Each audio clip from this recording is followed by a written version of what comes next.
Body morning మ్యాగజైన్కి స్వాగతం. ప్రముఖ దినపత్రికలు వస్తున్న వార్తలు వెనక జరుగుతున్న పరిణామాలు చూద్దాం. ఈనాడు చూస్తే అడవిలో అక్రమ సామ్రాజ్యం అన్నటువంటి వార్తను హైలైట్ చేసింది.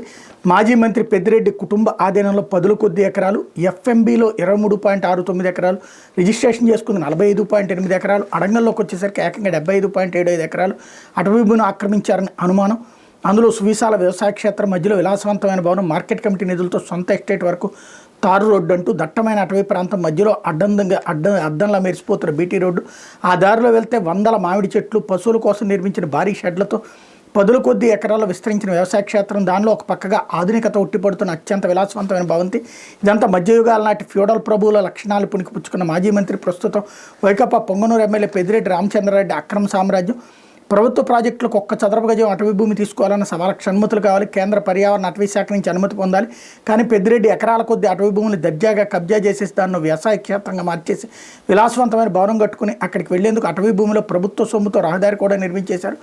ఎవరూ ఆ ప్రాంతంలోకి అడుగుపెట్టకుండా దుర్భేద్యంగా ఇనుప కంచి వేసేశారు. ఆయన ప్రాతినిధ్యం వహిస్తున్న పొంగనూరు నియోజకవర్గంలోని పులిచెర్ల మండలం మంగళంపేట సమీపంలోని అడవుల్లో 5 ఏళ్ల వైకాపా పాలనలో అధికారాన్ని అడ్డుపెట్టుకుని పెద్దిరెడ్డి నిర్మించుకునే అక్రమ సామ్రాజ్యాన్ని ఈనాడు పరిశీలించింది. ఎస్ఐని అటవీ భూములను ఆక్రమించుకుని విలాసవంతమైన భవనాలు కట్టుకుని అనుభవించడం వైకాపా నాయకులు డిఎన్యూలోనే ఉందన్నటువంటి విషయాన్ని ఇక్కడ ప్రధానంగా హైలైట్ చేసింది. ఇకపోతే భారత్ని వదలం అంటూ అమెరికాకు నష్టం కలిగించి అన్ని దేశాలపైన అధిక సుంకాలు విధిస్తామని, ఈ విషయంలో భారత్ని వదలబోమని అమెరికా అధ్యక్షుడు డొనాల్డ్ ట్రంప్ స్పష్టం చేశారు. భారత్, చైనా, బ్రెజిల్లు అధిక సుంకాలను విధిస్తున్నాయని గుర్తు చేశారు. విదేశాలపై సుంకాలను విధించడం ద్వారా అమెరికాలపై పన్ను భారం తగ్గించే దిశగా చర్యలు చేపడతామని పేర్కొన్నారు. ఫిబ్రవరిలో అమెరికాకు భారత ప్రధాని నరేంద్ర మోడీ వస్తున్నారని, అక్రమ వలసదారులపై ఆయన సరైన చర్యలు తీసుకుంటారని, ఈ విషయంలో భారత్తో చర్చలు జరుగుతున్నాయని వెల్లడించారు. సోమవారం ఫ్లోరిడా నుంచి వాషింగ్టన్కు వస్తూ విమానంలో మీడియాతోనూ, అంతకుముందు రిపబ్లికన్ ప్రతినిధులతోనూ రిట్రీట్లోనూ ఆయన మాట్లాడారన్నటువంటి వార్తని హైలైట్ చేశారు. ఇప్పుడు జగన్ సోదరుడికి సంక్రాంతి కానుక, వైఎస్ వెంకటరెడ్డికి ముగ్గురాయి లీజు మంజూరు, పండుగ సెలవుల్లోనూ ఉత్తర్వులు ఇచ్చిన గనుల శాఖ, ఆగమేఘాలపై కదిలిన ఫైలు. వైకాపా అధినేత జగన్కు వరుసకు సోదరుడు పులివెందులకు చెందిన వైఎస్ వెంకటరెడ్డికి సంక్రాంతి పండుగ సమయంలో లీజు రూపంలో భారీ కానుక ఇచ్చింది రాష్ట్ర గనుల శాఖ. వైఎస్ఆర్ జిల్లా వేములలో దాదాపు 100 కోట్లకు పైగా విలువైన ముగ్గురాయి బైరేటిస్ నిల్వలో ఉన్న లీజును కట్టబెట్టిన సెలవు రోజుల్లో ఈ నెల 15న కనుమ పండుగ నాడు లీజును కేటాయిస్తూ ఈ విధమైనటువంటి నిర్ణయం తీసుకున్నారన్నటువంటి వార్తని హైలైట్ చేసింది. ఇకపోతే ఇదో పనికి మాలిన కేసు అంటూ వాదిస్తే భారీ జరిమానా విధించి డిస్మిస్ చేస్తాయి, ఇలాంటి కేసులో మీరు హాజరవుతారని ఊహించలేదు. చంద్రబాబుకు వ్యతిరేకంగా దాఖలైన పిటిషన్లో సీనియర్ న్యాయవాదిని ఉద్దేశించి జస్టిస్ బేలా త్రివేది గత్యంతర లేక కేసును ఉపసంహరించుకున్న న్యాయవాది, ముఖ్యమంత్రి చంద్రబాబు ప్రతిపక్ష నేతగా ఉండగా 2020-23 మధ్య వైకాపా ప్రభుత్వం నమోదు చేసిన 7 క్రిమినల్ కేసుల దర్యాప్తును సీబీఐకి అప్పగించాలంటే ఏపీకి చెందిన బి బాలయ్య అనే న్యాయవాది దాఖలు చేసిన పిటిషన్ పూర్తిగా పనికిమాలిన కేసుగా సుప్రీంకోర్టు అభివర్ణించింది. దానిపై వాదించడానికి సిద్ధమైతే భారీ జరిమానా విధించి డిస్మిస్ చేస్తామని పిటిషనర్ తరపున హాజరైన మాజీ ఏఎన్జీ సీనియర్ న్యాయవాది మణీందర్ సింగ్ని హెచ్చరించింది. దాంతో గత్యంతరలేక ఆయన పిటిషన్ ఉపసంహరించుకుని హైకోర్టుకు వెళ్తామని చెప్పారు. దాంతో ధర్మాసనం ఈ కేసును డిస్మిస్డ్ యాజ్ విత్డ్రాన్గా ప్రకటించింది. 2020-23 మధ్య ఏపీసీఐడి 7 క్రిమినల్ కేసులు దాఖలు చేసింది. వాటిలో ప్రధాన నిందితులైన చంద్రబాబు, ప్రస్తుతం ముఖ్యమంత్రిగా ఇతర నిందితులు ఉన్నత స్థానాలు ఉంటూ దర్యాప్తు అధికారులు సాక్షులపై ఒత్తిడి చేస్తూ న్యాయానికి అడ్డంకులు సృష్టిస్తున్నారు. అసెంబ్లీ ఎన్నికల్లో ఓట్ల లెక్కింపు జరిగిన రోజే సాయుధ పోలీసులను పంపి సిఐడి ఆఫీస్ సీల్ చేయించారు. పార్టీలో ఉన్నత స్థానాల్లో ఉన్న వ్యక్తులు రెడ్ బుక్ పేరుతో దర్యాప్తు అధికారులను హెచ్చరించారు. ఏపీ ఫైబర్ నెట్ మాజీ ఎండీ మధుసూదన్ రెడ్డిని సస్పెండ్ చేశారు.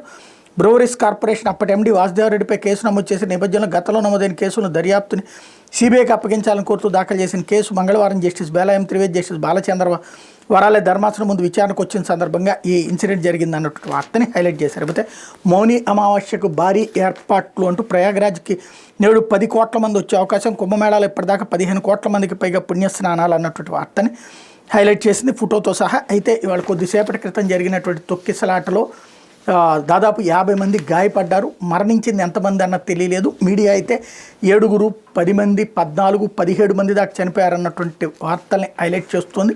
ప్రభుత్వం అధికారికంగా ధృవీకరించాల్సి ఉంది. అక్కడి నుంచి అయితే 50 మందిని వరకు గాయపడ్డారు.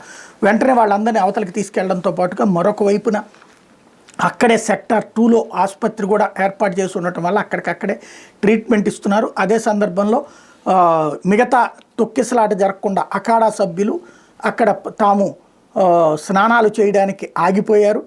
ప్రత్యేకించి అమృత స్నానాలు తెల్లవారుజామున 2:30 నుంచి 5 గంటల్లోపు చేయాలన్నటువంటి ఉద్దేశంతో జరిగినటువంటి ప్రయత్నంలో ఈ తొక్కిసలాట చోటు చేసుకుంది. లేకపోతే చదువు సంఖ్యలు మెరుగయ్యాయి అంటూ చదవటం చిన్నపాటి లెక్కలు చేసే సామర్థ్యం పెరిగాయి. 14 నుంచి 16 ఏళ్ల విద్యార్థులు 90% మందికి స్మార్ట్ ఫోన్లపై అవగాహన. దేశవ్యాప్తంగా చిన్నారుల చదువు సంఖ్య మెరుగుపడినట్టు వార్షిక విద్యాస్థాయి నివేదిక annual status of education report ASER 2024 వెల్లడించింది. 1-8 తరగతుల విద్యార్థుల్లో చదవడం, కూడికలు, తీసివేతన లాంటి ప్రాథమిక లెక్కలు చేసే సామర్థ్యం ఇదివరకటి కంటే మెరుగైనట్టు పేర్కొంది. ప్రభుత్వ పాఠశాలలో చదివే 3వ తరగతి చిన్నారులో 2వ తరగతి పాఠ్యపుస్తకాలపైన తడబడకుండా చదివే సామర్థ్యం 2022లో 16.3% ఉంటే 2024 నాటికి 23.4% చేరినట్టు వెల్లడించింది. ఇంత గరిష్ట స్థాయిలో విద్యార్థులు ప్రతిభ నమోదవడం ఇదే ప్రథమని తెలిపింది అన్నటువంటి వార్తని హైలైట్ చేశారు. ఇకపోతే సాక్షి వచ్చేటప్పటికి అద్దంలా అంకెలు, అబద్ధాల రంకెలు అంటూ నీతి ఆయోగ్ నివేదికలపై చంద్రబాబు తనదైన రీతిలో వక్రభాష్యాలు. 73,635 కోట్లు ఈ దఫా చంద్రబాబు సర్కార్ 7 నెలల్లో చేసిన అప్పులు. అమరావతి పేరుతో చేసిన దాదాపు 50,000 కోట్ల అప్పులు దీనికి అదనం. మరి అప్పులు మోత మోగిస్తున్నది ఎవరు, ఆర్థిక విధ్వంసకారుడు ఎవరు అంటూ 15,632 కోట్లు జగన్ హయాంలో వార్షిక సగటు మూలధనం ఏమైతే తెలుగుదేశం పార్టీ హయాంలో వెచ్చించింది కేవలం 13,860 కోట్లే. మరి సంపద సమకూర్చింది ఎవరు, ఆస్తుల కల్పన పునర్నిర్మాణం చేసింది ఎవరు? అట్లాగే ఏపీ సొంత పన్నుల ఆదాయం 2018-19 58,107 కోట్లు అయితే 23-24లో 92,975 కోట్లు. కోవిడ్ మహమ్మారిని ఎదుర్కొంటూనే రాష్ట్రానికి సొంత రాబడిని పెంచింది ఎవరు అన్నటువంటి వార్తని హైలైట్ చేసింది. టీడీపీ హయాంలో ప్రభుత్వ అప్పుల సగటు వార్షిక వృద్ధి 19.54 CAGR అయితే వైఎస్ఆర్సీపీ పాలనలో CAGR 15.61%. అప్పుల వృద్ధి రేటు ఎవరి హయాంలో ఎక్కువగా ఉంది? వైఎస్ఆర్సీపీ పాలనలో సామాజిక రంగంపై సగటు వార్షిక వ్యయం 5,224 కోట్లు. టీడీపీ పాలనలో సామాజిక రంగంపై సగటు వార్షిక వ్యయం కేవలం 2,437 కోట్లు. కాగ్ లెక్కల ప్రకారం మానవతా కోణంలో పాలన సాగించింది ఎవరు అంటూ నిలదీస్తూ ఒక ఐటమ్ని హైలైట్ చేసింది. లేకపోతే కిలోమీటర్కి 53 కోట్లు, కిలోమీటర్కి 53.88 కోట్లు. అమరావతిలో ప్రధాన రహదారుల నిర్మాణ టెండర్ల గోల్మాల్. అది GST, సివరేజీ, నాక్ వంటి అన్ని పన్నులతో కలిపి ఈ సర్కారులో పన్నులు కాకుండానే కనిష్టంగా 24 కోట్లు వ్యయం. ఈ లెక్కన మిగిలిపోయిన రోడ్ల వ్యయం తడిసి మోపుడు. సగటున కిలోమీటర్ గరిష్టంగా 31 కోట్ల మేర పెంపు. అంచనాల దశలోని కమిషన్ల కోసం ముఖ్య నేతల బేరసారాలు. అడిగినంత కమిషన్ ఇచ్చేందుకు 4 సంస్థల అంగీకారం, వాటికే పనులు దక్కేలా నిబంధనల రూపకల్పన. 3,405 కోట్లతో 11 రహదారి పనులకు వేర్వేరుగా టెండర్ నోటిఫికేషన్లు. మీకెంత మాకెంత అంటూ వసూలకు ప్రభుత్వ పెద్దల రంగం సిద్ధం. ఫలితంగా మొబిలైజేషన్ అడ్వాన్స్లు, జ్యుడిషియల్ ప్రివ్యూ రద్దు అన్నటువంటి వార్తని హైలైట్ చేశారు. లేకపోతే డిఎస్సి ఎప్పుడు ఇస్తారు అంటూ మెగా డిఎస్సి పేరుతో టీచర్ అభ్యర్థులతో బాబు సర్కార్ ఆటలు. 16,347 పోస్టులు ఇస్తామంటూ సీఎం చంద్రబాబు తొలి సంతకం. వైఎస్ జగన్ ప్రభుత్వం ఇచ్చిన డిఎస్సి నోటిఫికేషన్ రద్దు చేసిన బాబు సర్కార్ 8 నెలలు అవుతున్న మెగా డిఎస్సిపై కప్పదాట్లు. రకరకాల సాకులతో వాయిదాలు, కాలయాపనపై అభ్యర్థుల ఆగ్రహం. అవనగడ్డలో రోడ్డెక్కిన ఉపాధ్యాయ అభ్యర్థులు మెగా డిఎస్సి నోటిఫికేషన్ విడుదల చేయాలని డిమాండ్ అన్నటువంటి వార్తని హైలైట్ చేశారు. లేకపోతే వైద్య వ్యవస్థపై సైబర్ నేరగాళ్ల కన్ను. తర్వాత స్థానాల్లో విద్యా రక్షణ రంగాలు. అత్యధిక సైబర్ దాడులు భారత్పైనే. ప్రపంచ సగటు కంటే భారత్లో 3 రెట్ల సైబర్ దాడులు. గ్లోబల్ సైబర్ సెక్యూరిటీ నివేదిక 2025 వెల్లడి. ప్రపంచంలోనే అత్యధిక సైబర్ దాడులు భారత్పైనే జరుగుతుండగా అందులోనూ వైద్య వ్యవస్థలపైన అత్యధికంగా సైబర్ దాడులకు నేరగాళ్లు తెగబడుతున్నారు. గ్లోబల్ సైబర్ సెక్యూరిటీ నివేదిక 2025 పేరిట ప్రముఖ cyber security Check Point Software Technologies విడుదల చేసిన నివేదిక భారత్లో సైబర్ దాడులు తీవ్రతను వెల్లడించింది అన్నటువంటి వార్తని హైలైట్ చేశారు. అయితే ట్రంప్ విద్యార్థుల జంప్ అంటూ పార్ట్ టైం జాబ్ చేస్తే వీసా రద్దు చేస్తామని హెచ్చరికలు. ఇప్పటికే తనిఖీల్లో పట్టుబడ్డ 18,000 మందికి పైగా విద్యార్థులు గుర్తించి పట్టుకునేందుకు రంగంలోకి ప్రత్యేక బృందాలు. యుఎస్లో చదువుతున్న దాదాపు 3 లక్షల మంది భారతీయ విద్యార్థులు గ్యాస్ స్టేషన్లు, సూపర్ మార్కెట్లు, రెస్టారెంట్లలో పార్ట్ టైం ఉద్యోగాలు వదులుకుంటున్నటువంటి వైనం అంటూ అమెరికాలోని డల్లాస్లో చదువుకుంటున్న సురేష్ పశ్చిమ గోదావరి జిల్లాలో మారుమూలపల్లె ఏటా 40 లక్షలు ఖర్చు అవుతున్న కొంత అప్పు చేసి పార్ట్ టైం ఉద్యోగం చేసి ఫీజులు కడుతున్నాడు. అమెరికా నూతన అధ్యక్షుడు డొనాల్డ్ ట్రంప్ విధించిన నిబంధనలు సురేష్కు పిడుగుపాట్ల మారే. యూనివర్సిటీలో చదువుకునే విద్యార్థులు పార్ట్ టైం జాబ్ చేస్తూ పట్టుబడితే వీసా రద్దు చేస్తామని హెచ్చరించడంతో హతాశుడయ్యాడు. పార్ట్ టైం జాబ్ చేయకుండా చదువుకయ్యే ఖర్చులు ఎలా సమకూర్చుకోవాలో తెలియక మధ్యలో చదువు వదిలేసి స్వదేశానికి తిరిగి రాలే తలపట్టుకుంటున్నాడు అన్నటువంటి అతని హైలైట్ చేశారు. లేకపోతే టీచర్లు ఖాళీ, మంత్రి కంగాళి అంటూ నిబంధనలు తెలుసుకోకుండా మంత్రి నాదెళ్ల మనోహర్ టీచర్లపై ఆగ్రహం వ్యక్తం చేయడం సోషల్ మీడియాలో వైరల్ అవుతుంది. స్కూల్లో ఉన్న టీచర్లు 50% వరకు సెలవు తీసుకునే వెసులుబాటు ఉన్న అయినా తక్కువ మంది సెలవులో ఉన్నప్పటికీ వాళ్ళందరికీ మెమోలు జారీ చేయాలంటే ఎంఈఓని ఆదేశించడంపై ఉపాధ్యాయ వర్గాలు ఆగ్రహం వ్యక్తం చేస్తున్నాయి. విషయానికి వస్తే గుంటూరు జిల్లా తెనాలి ఐతానగర్లోని శ్రీనారాయణపనేని సీతారామయ్య సరస్వతమ్మ పురపాలక ఉన్నత పాఠశాల మంత్రి మనోహర్ సోమవారం మధ్యాహ్నం తనిఖీ చేశారు. ఉపాధ్యాయ విద్యార్థుల రికార్డు పరిశీలించారు. 24 మంది టీచర్లు, 5 సాధారణ సెలవు, మరో 2 హాఫ్ డే సెలవు తీసుకున్నట్టు తెలుసుకున్నారు. ఒకేసారి 7 టీచర్లు ఎలా సెలవు తీసుకుంటారు, మీరు ఎలా ఇచ్చారంటూ ప్రధాన ఉపాధ్యాయులపై ఆగ్రహం వ్యక్తం చేశారు. అంతేకాకుండా సెలవు పెట్టిన ఉపాధ్యాయులకు మెమోలు జారీ చేయాలని ఎంఈఓని ఆదేశించారు. విషయంపై మంగళవారం డిఆర్సీ సమావేశంలో కలెక్టర్ డిఈఓలతో చర్చిస్తానన్నారు. మొత్తం 399 మంది విద్యార్థులు 80% మంది హాజరు కాకపోవడంపై మంత్రి హెచ్ఎంని ప్రశ్నించారు. మంత్రి మనోహర్ ఆగ్రహం వ్యక్తం చేస్తున్న వీడియో సోషల్ మీడియాలో హాట్ టాపిక్గా మారింది. మంత్రి తీరుపై ఉపాధ్యాయులు ఆగ్రహం వ్యక్తం చేస్తున్నారు. వాస్తవాలు తెచ్చుకోకుండా మెమోలు ఇవ్వాలని మంత్రి ఆదేశిస్తే తాము ఎలా పనిచేయగలమని ఆందోళన వ్యక్తం చేస్తున్నారన్నటువంటి వార్తని హైలైట్ చేశారు. కానీ ఇక్కడ ఏదో నాదెళ్లని తిట్టడం కోసం రాసినట్టుంది. కానీ మొత్తం 399 మంది విద్యార్థుల్లో 80 మంది హాజరు కాకపోవడం మీద మంత్రి హెచ్ఎంని ప్రశ్నించారన్నటువంటిది అసలు పాయింట్. 80 మంది అటెండ్ కాలేదు. అది ఇక్కడ గుర్తుపెట్టుకోవాల్సినటువంటి అంశం. దాన్ని కవర్ చేయాల్సిన అవసరం ఎందుకు? ఆ కర్మ ఏంటి అంటే నాదేళ్ల మీద నెగిటివ్ సృష్టించాలనుకుంటున్నారు కానీ నాదేళ్ల చేసింది కరెక్టే కదా. లేకపోతే ఆంధ్రజ్యోతి మీ సమస్యకు మా పరిష్కారం అంటూ మా ప్రజా సమస్యలపై అక్షర శంకరం పరిష్కారమే ఎజెండాగా ఆంధ్రజ్యోతి వినూత్న కార్యక్రమం. కడపలో ఆంధ్రజ్యోతి కార్యక్రమం ముగిసిన వెంటనే డిమాండ్ మేరకు అక్కడ వీధులు అడ్డగోలుగా వేసిన స్పీడ్ బ్రేకర్లను తొలగించేస్తున్న చిన్న చౌకస్సే రాజరాజేశ్వర రెడ్డి సిబ్బందికి సంబంధించినటువంటి వార్తను ఒకటి హైలైట్ చేసుకొచ్చారు.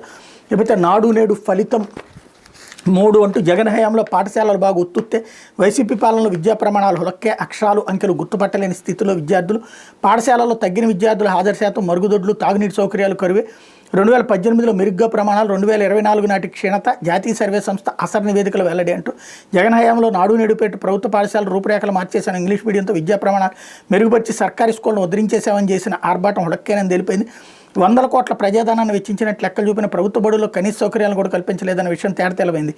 విద్యార్థులకు మెరుగైన బోధన అంటూ ఐబీ సిబిఎస్ఈ పాఠ్యాంశాలను ప్రవేశపెట్టామని చేసిన ప్రకటనలో పసలేదని స్పష్టమైంది.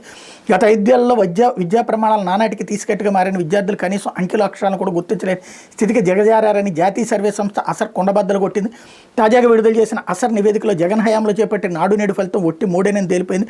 అసర్ నివేదికలో 2018, 22, 24 సంవత్సరాల విద్యా ప్రమాణాలు పాఠశాలలో సౌకర్యాల గురించి వివరణాత్మకంగా పేర్కొంది. 2018లో మెరుగ్గా ఉన్న అనేక ప్రమాణాలు 24 నాటి క్షీణించాయని వివరించింది. ముఖ్యంగా 6 నుంచి 14 ఏళ్ల పిల్లల హాజరు శాతం తగ్గిందని, పాఠశాలలో కనీస సౌకర్యాలు మరుగుదొడ్లు తాగునీరు వస్తు కూడా లేకుండా పోయాయని వెల్లడించిందని. మరి వాళ్ళన్నా లంచం తీసుకుని ఉండాలి. ఇప్పుడు అదే అసర్కి సంబంధించిన దాకా నివేదిక చూసాం. ఈనాడు రాసుకొచ్చింది దేశవ్యాప్తంగా ప్రమాణాలు మెరుగుపడ్డాయని. దాంట్లో ఏదో ఒక పాయింట్ నడ్డుపెట్టుకుని దొంగ వార్తలు రాస్తే జనం నమ్ముతారా? స్కూళ్ళు బాగుపడ్డాయో లేదా జనం చూడలేదా? బిల్డింగులు చక్కగా కట్టారా లేదా? బల్లలు కుర్చీలు సక్రమంగా వేశారా లేదా? ఫ్యాన్లు ఇతర సదుపాయాలు ఏర్పాటు చేశారా లేదా? అట్లాగే డిజిటల్ సిస్టమ్స్ ఏర్పాటు చేశారా లేదా? అలాగే అక్కడ టాయిలెట్స్ మార్చారా లేదా? మంచినీళ్ళు ఏర్పాటు చేశారా లేదా? ఇదంతా ప్రజలు చూశారు. ప్రజలు చూసిన వాటిని కూడా ఏమీ లేదని దిక్కుమాలిన వార్తలు రాసేటటువంటి దరిద్రం ఆంధ్రజ్యోతికి మాత్రమే చెల్లినటువంటిది. ఏదో పాయింట్లో ఒక 100 పాయింట్లలో ఎక్కడో ఉన్నటువంటి ఒక చిన్న పాయింట్ని పట్టుకుని తప్పుడు కథనాలతో తప్పుడు ప్రచారాలతో ఎప్పటికీ తప్పుడు వార్తలు ఇస్తామన్నటువంటి తప్పుడు వ్యవహారం ఇంకా తప్పట్లేదు వీళ్ళకి. ఇకపోతే ఎన్నికల హామీలన్నీ అమలు చేస్తాం, తప్పుడు ప్రచారాన్ని నమ్మద్దు, జూన్లోపు నామినేటెడ్ పార్టీ పదవులన్నీ బట్టి పార్టీ నమ్ముకున్న వారిని నేతలు ప్రోత్సహించాలి, పార్టీ సభ్యత్వం బాగా చేసిన వారికి పదవి పొందిన వారి పనితీరుపై 2 ఏళ్ల తర్వాత సమీక్ష, దాని ఆధారంగా భవిష్యత్తు అవకాశాలు టెలికాన్ఫరెన్స్లో సీఎం అన్నటువంటి వార్తని హైలైట్ చేశారు. ఇప్పుడు ఎన్నికల హామీలన్నీ అమలు చేస్తాం, తప్పుడు ప్రచారం నమ్మద్దు. ఎందుకు ఎవరు ప్రచారం చేశారు? తప్పుడు ప్రచారం చంద్రబాబు గారు చేశారా? బయట వాళ్ళు చేశారా? రాష్ట్రం ఆర్థికంగా దివాళా తీసింది కాబట్టి సంక్షేమం గురించి నేను చెప్పాల్సిన అవసరం ఉందని చెప్పిన వాళ్ళు ఎవరు? లేకపోతే ఇది పనికిమాలిన వ్యాజ్యం అంటూ చంద్రబాబుకు సంబంధించినటువంటి దాంట్లో ఇక్కడ కూడా హైలైట్ చేశారు. లేకపోతే ఏపీ పవర్ పునరుత్పాదక ఇంధన పెట్టుబడులు రాష్ట్రం దూకుడు, ఇంధన ప్లాంట్ల ఏర్పాటు, ఉపాధి కల్పన లక్ష్యంగా ఒప్పందాలు ఇప్పటి వరకు 4.83 లక్షల కోట్ల పెట్టుబడులు. ఓకే, 5.91 లక్షల మంది యువతకు ఉద్యోగాలు వచ్చే అవకాశం. కర్నూలు జిల్లాలో ఎకోరాన్ పవన విద్యుత్ ప్లాంట్లో, కాకినాడ గ్రీన్ అమోనియా 12,000 కోట్ల పెట్టుబడి, 1,00,000 కోట్ల. విశాఖ జిల్లాలో ఎన్టీపీసీ, ఏపీఎన్ఆర్ఈడీసీ మరిన్ని ప్రతిపాదన సిద్ధం, సంప్రదాయేతర ఇంధన వనరుల సంస్థకు దరఖాస్తులు వెళ్ళు అన్నటువంటి వార్తని హైలైట్ చేశారు. ఇది జగన్ హయాంలో జగన్ చేసిన అతిపెద్దదైనటువంటి తెలివైన ఎత్తుగడ. అది ఆంధ్రాకి సంబంధించి సాఫ్ట్వేర్లు హార్డ్వేర్లు అని తిరగకుండా మ్యానుఫ్యాక్చరింగ్ సెక్టార్, పవర్ సెక్టార్ మీద సీరియస్గా కాన్సన్ట్రేట్ చేశాడు. అవే ఇప్పుడు కంటిన్యూ అవుతున్నటువంటి పరిస్థితి. అయితే డబ్బంటే చేదా అంటూ ఏకంగా 7,733 కోట్ల వ్యాట్ బకాయి, 7 ఏళ్లుగా వాణిజ్య పన్నుల శాఖ తాత్సారం. అందులో కొంత వసూలు చేసిన రాష్ట్ర సంక్షేమానికి అభివృద్ధికి ఆసరా జీఎస్టీకి మారినప్పటికీ వ్యాట్ సిఎస్టీ బకాయిలు ఇవి. దేశంలోని మిగిలిన రాష్ట్రాలని ఓటీఎస్ బాట, కానీ ఏపీలో ఆ ఊసే లేదు. 20% వసూలు చేసిన 1,546 కోట్లు ఖజానాకు అన్నటువంటి వార్తని హైలైట్ చేశారు. అప్పట్లో పన్నులు వ్యాట్ తీసేసి ఏదైతే జీఎస్టీ పెట్టినటువంటి సందర్భంలో అంతకుముందున్న వ్యాట్ బకాయిలు చెల్లించకుండా ఉంటే దాన్ని గనక ఇప్పటికొకసారి క్లియర్ చేసేస్తే అయిపోతుంది అన్నటువంటి కోణాన్ని ఇక్కడ ప్రొజెక్ట్ చేసేటటువంటి ప్రయత్నం చేస్తారు. లేకపోతే బనకచర్ల సాధనే లక్ష్యం అంటూ కేంద్ర బడ్జెట్లో రాష్ట్రానికి ప్రాధాన్యత దక్కేలా చూడండి. టీడీపీ ఎంపీలకు చంద్రబాబు సూచన. పోలవరం బనకచర్ల అనుసంధాన ప్రాజెక్టు కేంద్ర సాయం సాధించడం టీడీపీ ఎంపీలు లక్ష్యంగా ఉండాలని సీఎం చంద్రబాబు అన్నారు. రాబోయే కేంద్ర బడ్జెట్లో రాష్ట్రానికి ప్రాధాన్యత దక్కేలా చూడాలని వారికి సూచించారు. మంగళవారం సాయంత్రం ఆయన ఇక్కడ తన నివాసంలో పార్టీ ఎంపీలతో సుమారు 3 గంటల పాటు సమావేశమై పార్లమెంట్ బడ్జెట్ సమావేశాలు అనుసరించాల్సిన వ్యూహంపై సూచనలు సలహాలు ఇచ్చారన్నటువంటి వార్తని హైలైట్ చేశారు. ఇది దినపత్రికలో వచ్చినటువంటి వార్తలు వెనకాల జరుగుతున్నటువంటి పరిణామాలు.